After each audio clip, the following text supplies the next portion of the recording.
జియాగూడ శ్రీ మహంకాళి అమ్మవారి దేవాలయంలో ఉన్నాము. ఈరోజు మూలా నక్షత్రం సరస్వతి అమ్మవారి అలంకరణలో అమ్మవారు మనకు దర్శనమిస్తున్నారు. పద్మ నా పేరు. రోజు ఇక్కడ వస్తుంటాను టెంపుల్. ఇది చాలా పురాతనమైన మందిరము. తర్వాత దాన్ని అంజన్న చైర్మన్ గారు పునర్నిర్మించారు. అప్పటి నుంచి శరన్నవరాత్రులు చాలా రంగరంగ వైభవంగా జరుగుతాయి. రోజు నిత్యం అభిషేకము అలంకరణ అవి జరుగుతూ ఉంటాయి.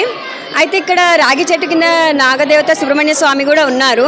మనం కోరుకున్న కోరికలు కంపల్సరీ నెరవేరుతాయి. ఆరోగ్యపరంగా ఏంటంటే మనం ఏదైనా ఆరోగ్యం బాగాలేనప్పుడు వచ్చి ఇక్కడ మొక్కుకుంటే కంపల్సరీ మన ఆరోగ్యం సరిగా అవుతుంది. నాది ఒక ఎక్స్పీరియన్స్ జరిగింది ఇక్కడ. ఒక 2 years బ్యాక్ నా హెల్త్ బాగాలేదు. అయితే రెగ్యులర్ వస్తాను నేను.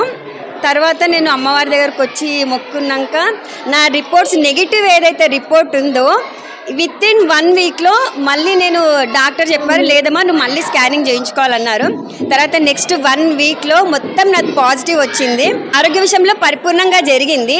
ఇంకో విషయం ఏంటంటే 2019లో కరోనా వచ్చినప్పుడు మా ఏరియాలో ఎవ్వరికి కూడా కరోనా అటాక్ కాలేదు. అమ్మవారే మమ్మల్ని రక్షించింది ఇక్కడ అందరినీ.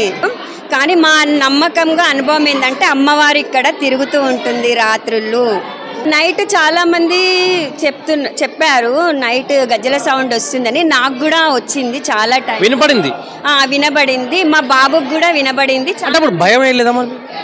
భయం ఏం లేదు. మాకు తెలుసు కదా మా అంకలమ్మ ఇక్కడ ఆమె రక్షిస్తూ ఉంటుంది మమ్మల్ని అందరినీ అని. మీరు నమ్మకంగా అమ్మవారి దగ్గరికి వస్తే చాలా తొందరగా ఆమె నమ్మకంగా మన కోరికలను నెరవేరుస్తుంది. కోరికలే కాదు, ఆరోగ్యపరంగా ఎలాంటి సమస్యలు ఉన్నా కూడా నాకు నమ్మకంగా నా అనుభవంగా ఇక్కడ ఉన్న మా ఫ్రెండ్స్కి కూడా కొంచెం మందికి అది ఎక్స్పీరియన్స్ అయ్యింది.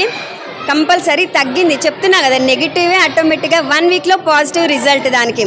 ఇంకోటి ఏంటంటే ఇక్కడ సుబ్రహ్మణ్య స్వామి రాగి చెట్టు కింద సుబ్రహ్మణ్య స్వామి ఉన్నారు. పిల్లలు కానీ వాళ్ళు వచ్చి మొక్కుకుంటే కంపల్సరీ అవుతారు. ఇది కూడా ఎక్స్పీరియన్స్. నేను రోజు వస్తుంటాను కాబట్టి పబ్లిక్ ఎలా అయితే పెరుగుతున్నారో వాళ్ళు నేను మాట్లాడుతుంటా కాబట్టి వాళ్ళు చెప్పిన విషయం నేను మీకు చెప్తున్నాను.